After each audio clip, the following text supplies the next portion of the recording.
Welcome to Central News. I'm Hilary Entwistle. In today's news, the recently released book Inequality, a New Zealand Crisis, reveals the truth about inequality and the extent of the crisis, according to Closing the Gap. Closing the Gap, a national organisation committed to reducing income inequality in New Zealand, is welcoming the book and says it shows clearly that over the last 30 years, New Zealand has gone from being one of the world's most equal societies to one of the most unequal. National Secretary Peter Malcolm says New Zealand does not fare well across a range of measures of the impacts of inequality on society, and we need to ask, when will we seriously tackle this important issue? I think the research shows very clearly that it's very bad.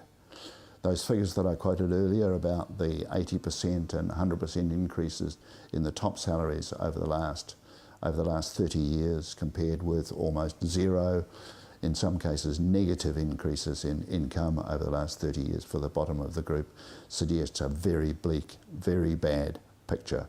When you compare that on an international scale, we are right down the bottom. Not absolute bottom, but right down the bottom, amongst the bottom three, to be specific. Tauranga BMX rider Kurt Pickard is sending out a warning ahead of the World Championships with his breakthrough victory on the first day of the USA BMX National Series in Pittsburgh.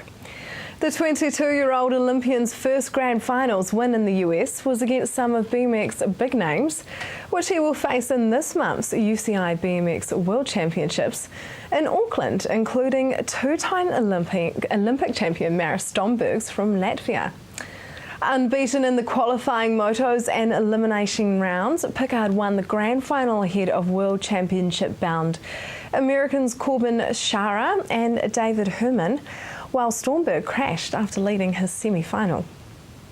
Now for our region's weather. Hamilton, your Tuesday will be fine in the morning with rain and northerlies in the afternoon.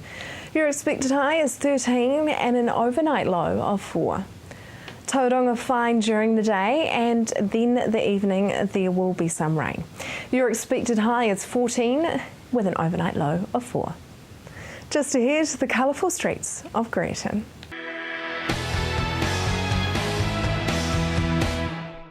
Welcome to Central News on TV Central.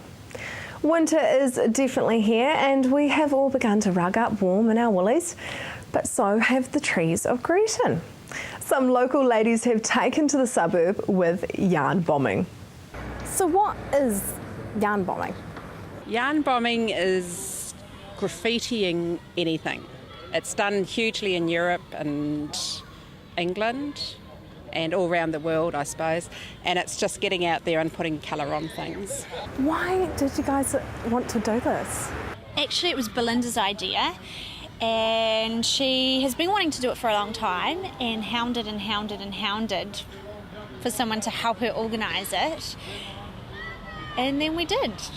How long did the whole idea kind of take till it got to the trees? We probably started in November. The idea started bubbling in September, didn't it, when we went to Creative Soup, and then it's gone from there. The very first meeting we had, because we put out posters and flyers for people to come and knit with us, we had 6 people turn up.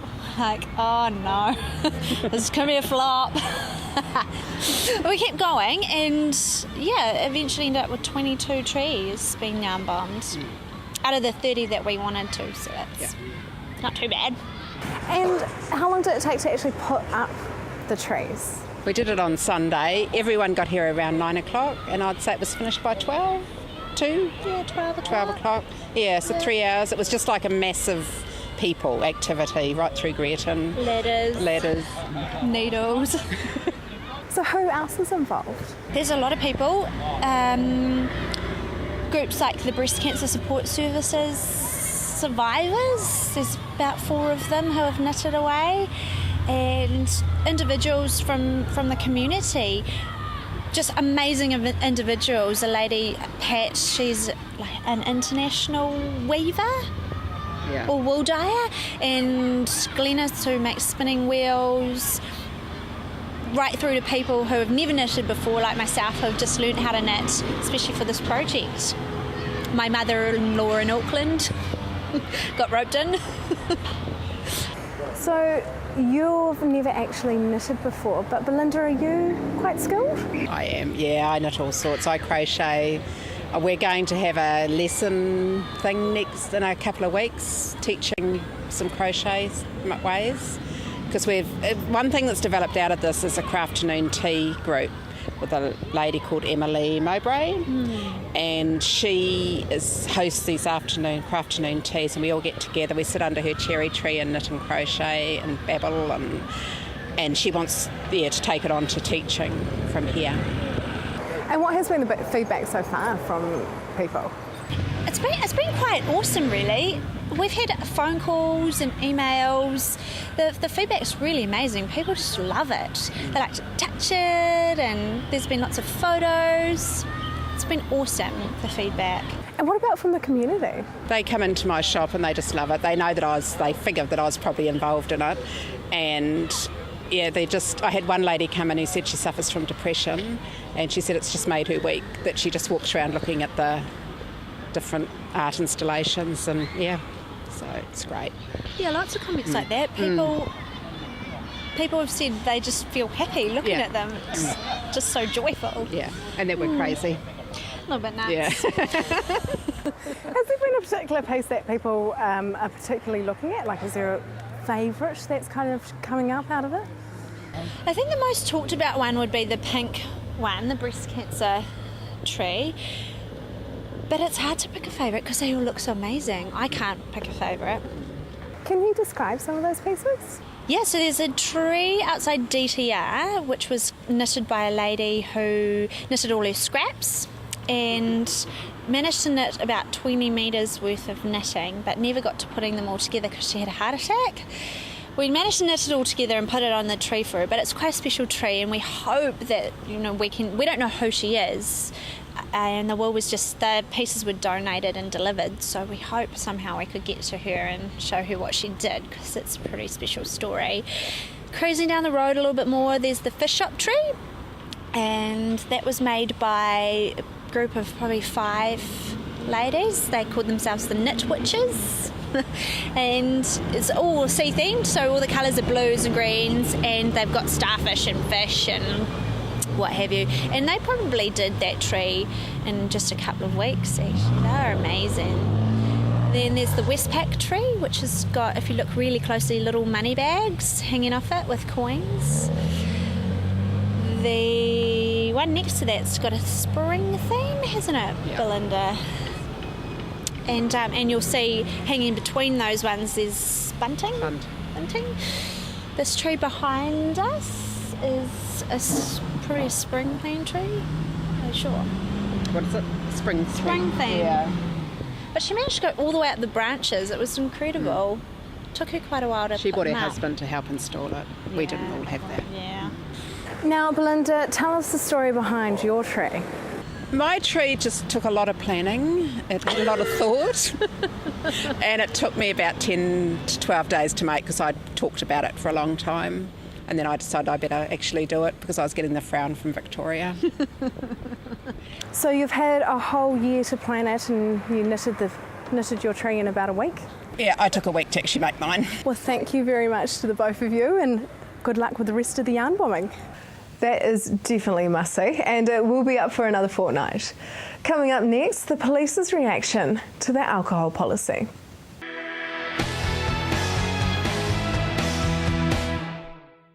Welcome back. The District Council and the City Council are proposing that all bars have their hours extended to 3 a.m. across the wider Western Bay of Plenty. I spoke with both mayors and the police. Tonight we look back at the police's reaction. Are the police welcoming the idea of extended opening hours in the Western Bay of Plenty area? So I guess it's important to know the context of the extended hours changes that they're looking at the moment in our local alcohol plan. It is just a draft at the moment, and it has gone out for consultation to the community and to the other services like the police and health. The police proposal is that we wouldn't like to see the hours extended. In fact, we'd like to see the hours reduced. At the moment, the closing times in Western Bay are around 3 a.m. on the Tauranga side and 1 a.m. on the Mount Maunganui side. We would like to see that remain or reduce. The whole idea with the new Act is to reduce or to minimise the harm of alcohol, and we believe that any extended hours or extending the hours in any area would increase the harm of alcohol to the community. Will this mean more work and possibly more staff for police? Well, I think more importantly, what it would mean would be probably more harm to the community, more victims of alcohol-related violence and disorder. Policing is policing. We will do what we need to do, but we are very victim-focused, and if we can reduce the number of alcohol-related victims in the community, that's really our aim. From a policing perspective, does a one-way door policy work? Yes, there is a lot of evidence from our perspective that one-way door policies are very effective in curbing alcohol-related harm. It mitigates migration between bars, especially near the hours where people have already been in bars for long periods of time. They've consumed a lot of alcohol.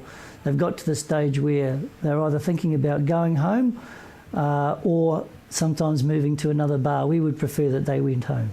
How bad is that drinking problem in the CBD?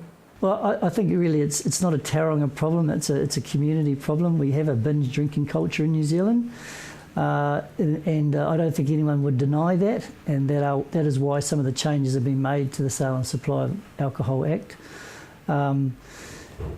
Look, it'd be fair to say that we've made big inroads. We do it in collaboration with our partners, the council, health, even the licensees as well. We meet with them. We give their door staff training. We also enforce the management of alcohol-related outlets, and we have made some big gains in Tauranga, especially in the Strand area where you get the majority of people congregating on that Thursday, Friday, and Saturday night. But I think we can do more, and this is an opportunity for us to do more. What are the common criminal behaviours that you guys see in the CBD? Look, it can range from breach of the liquor ban to the most minor breaches of the liquor ban, which we normally enforce by way of warning or take some affirmative action, right through to very serious assaults, sexual assaults, robbery, those sorts of things. So there's a raft of offences that are often alcohol related, and they tend to be geographically located around where the pubs and clubs are as well. Do you encounter a large amount of people that are drink driving because they're drinking in the mountain, wanting to get those last couple of hours in Tauranga of drinking?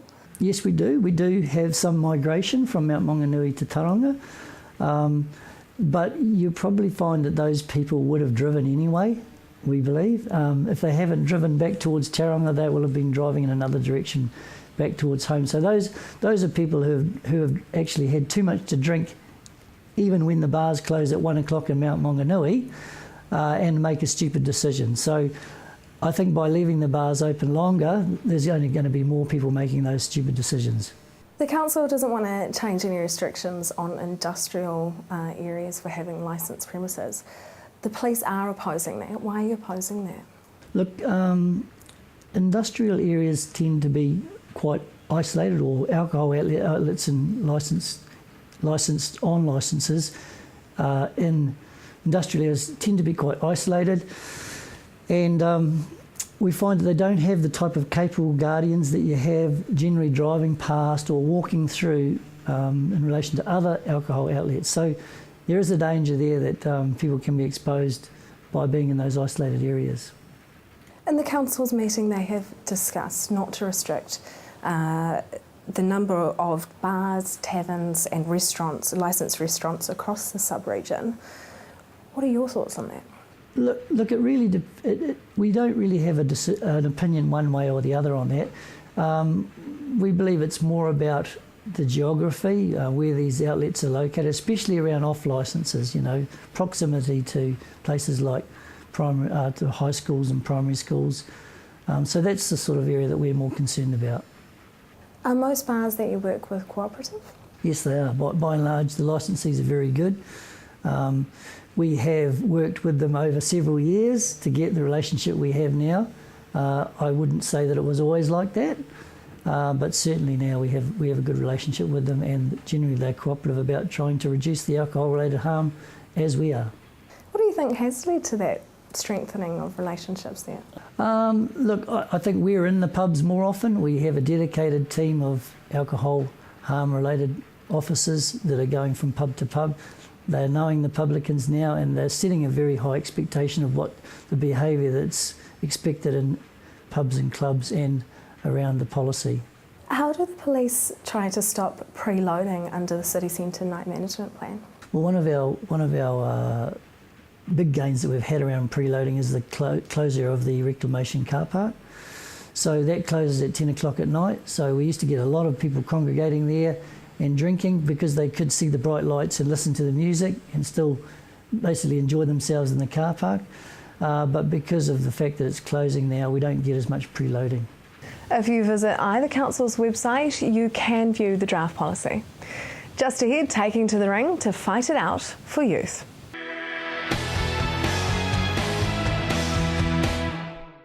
If you have just joined us, welcome to Central News. Dare to Fight for Youth, a charity boxing event, is coming up this Friday. I found out what to expect and if you can still get tickets. So tell us about your Dare to Fight for Youth event. Okay, so this event's a major fundraiser for us. Two purposes: to raise much needed funds for our youth programs and also to raise the profile of Te Aranui Youth Trust. It's a great chance for us to showcase some of the fantastic young people that we have in the Western Bay of Plenty and their skills as young people are providing all of our entertainment, and also to highlight boxing as a great way to keep fit, get into shape and a good sport. So who are some of the boxers? We've got a variety of local people jumping in the ring for us.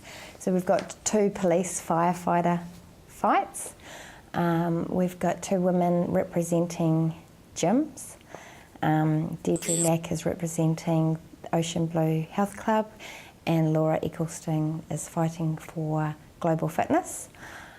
We have a Ford versus Holden fight, which is the last fight of the evening, which should be heaps of fun. And we've got engineering companies, real estate, a big variety of different people out there. Is there any particular fight that everyone's kind of looking forward to a bit more? Not really. I've had the benefit of watching them all go through their training and being quite pleased at the matches that we've got. They're all really close. So it would be really hard to pick who's going to win. I think your Holden and Ford fans are going to be looking forward to that one. And likewise, police versus firefighters, they've always had a very friendly rivalry going on amongst them, so those fights will be quite popular. But I think possibly the pick of the night will be Deirdre Lack and Laura, the 2 ultra fit women who are going to put up a good battle. Now, these people aren't professional boxers, so how have they gone about training? No, all of them had not boxed before. Some of them weren't even particularly sporting people. So for the last 12 weeks, they have been training 3 to 4 times a week. The first 10 weeks of our training cycle, that involved every Sunday the whole team running to the top of the mountain and down 3 times every Sunday morning. And then they've had 3 to 4 sessions in the gym, learning how to box and the techniques and sparring and that sort of stuff. What will the proceeds go to? So the proceeds are going to, 100% of the proceeds are going to go to the programs that we run through Te Aranui Trust. So they will be things such as we run a child offender school holiday program. We do blue light bangers in schools. Our Dear Life Skills programs. We've got a new Dear program which is about to be piloted next term, which is to do with drug and alcohol. Our Blue Light Kids Gone Fishing event in November, so the money will go all to programs 100%. So what is Te Aranui Youth Trust? So Te Aranui is it's basically the governing organisation in the Western Bay who operate the DEAR, Blue Light and Great Pathways youth development programs. So we take care of the funding and all of the administration for 3 well-known brands that all deal with young people in our area. Can you tell us a little bit more about that youth development program that you guys run? So the youth development program, it's run by the Tauranga Police. So we administer the funds for their programs and interventions.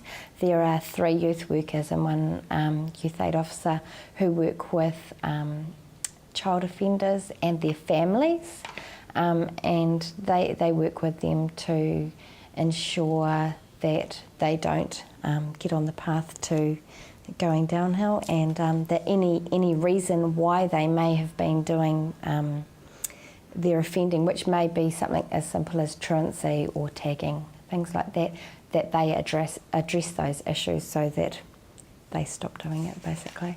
You also do work with the National Initiative DEAR, so what skills does that give a young person? So the DEAR programs offer a range of life skills programs that allow young people and their families to develop positive behaviours and critical thinking skills. And it gives them the skills and confidence to be able to make better choices in their life. There's a variety of, depending on which program that we do with the young people, the programs deal with a variety of issues like family issues, self-esteem, through to exploring attitudes to sex, drugs, alcohol and things like that.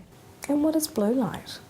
Blue Light's a community policing initiative set up to reduce youth crime, build positive police, youth and community partnerships and relationships. So where and how can we get tickets? So people can either contact me.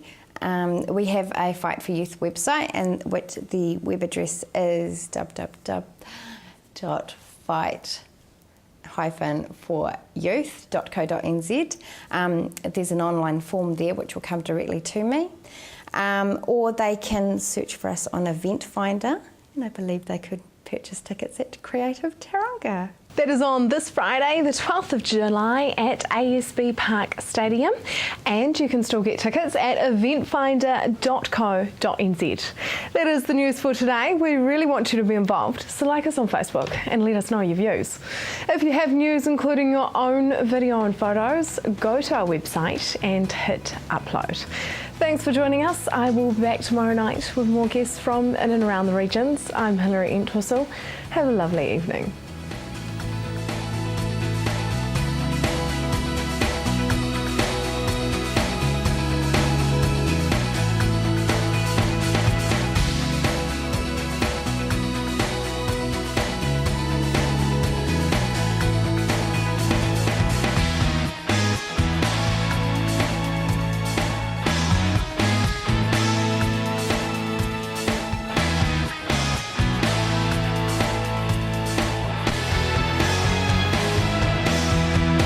This has been an Alpha Media production, a division of Television Media Group. Supporting local content so you can see more of New Zealand on air.